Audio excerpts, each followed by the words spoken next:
नमो बुद्धाय. जय भीम मित्र हो, स्वागत आहे तुमचे एका नवीन आणि माहितीपूर्ण व्हिडिओमध्ये।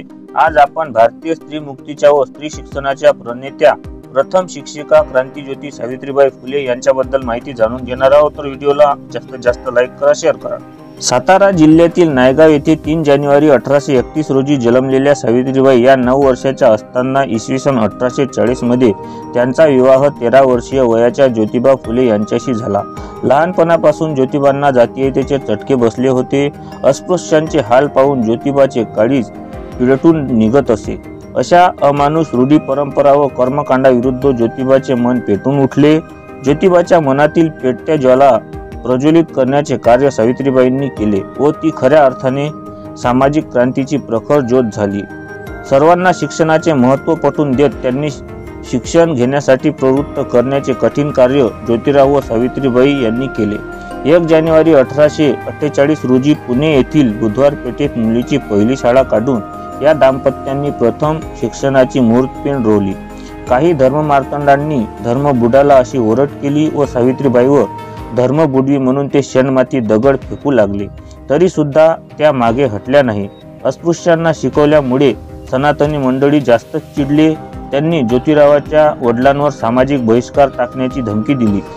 त्यामुळे ज्योतिरावाच्या वडिलांनी त्यांना घराबाहेर काढले। वयाच्या अवघ्या 19व्या वर्षी सावित्रीबाई फुले यांनी घराबाहेर पडणे भाग पडले। अशा ही परिस्थितीत सावित्रीबाई मुळीच डगमगल्या नाही। ज्योतिरावाच्या कार्यात त्यांनी पूर्णपणे साथ देण्याची तयारी केली होती। सावित्रीबाई फुले अशिक्षित होत्या। त्यांना ज्योतिराव फुले यांनी घरी शिकवले व नंतर शाळेत शिक्षण देण्याचे कार्य सावित्रीबाईंनी केले। इसवी सन 1848 ते 1852 पर्यंत त्यांनी एकूण 18 शाळा काढल्या। त्यांच्या शाळेची नोंद सरकारी दप्तरात झाली तेव्हा 12 फेब्रुवारी 1852 मध्ये मेजर कॅन्डी यांच्या हस्ते महात्मा फुले व सावित्रीबाई फुले यांचा शाल व श्रीफळ देऊन सत्कार करण्यात आला। तसेच शाळांना सरकारी अनुदान जाहीर केले। शिक्षणाची महंती गाताना सावित्रीबाई म्हणत, विद्या हे धन आहे रे श्रेष्ठ, साऱ्या धनाहून तिचा साठा ज्यापाशी तो ध्यानी म्हणीच जन। त्या काळी बालविवाहामुळे अनेक मुली गरोदर असतानाच विधवा झाल्या।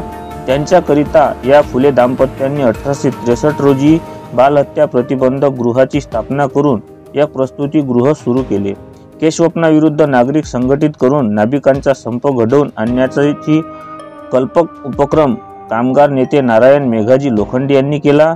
त्या मागच्या प्रेरणा सावित्रीबाईच होत्या। इतकेच नव्हे तर विधवा आईच्या पोटी जन्म घेणाऱ्या यशवंताला दत्तक घेऊन सावित्रीबाईंनी डॉक्टर केले। जुलै 1887 मध्ये ज्योतिरावांना पक्षघाताचा आजार झाला। त्यांचे उजवे अंग लुळे पडले। त्यांच्या आजारपणात सावित्रीबाईंनी त्यांची अहोरात्र सेवा केली। 28 नोव्हेंबर 1890 रोजी ज्योतिरावाचे त्या आजाराने निधन झाले। अंत्ययात्रेच्या वेळी जो टिटव धरतो त्याला वारसा हक्क मिळत असल्याने ज्योतिरावाचे पुतणे आडवे आले आणि ज्योतिरावाच्या दत्तक पुत्र यशवंतरावांना विरोध करू लागले। त्यावेळेस सावित्रीबाई धैर्याने पुढे आल्या व स्वतः टिटवे धरले, अंत्ययात्रेच्या अग्रभागी चालल्या आणि स्वतःच्या हाताने ज्योतिरावाच्या पार्थिवाला अग्नी दिली।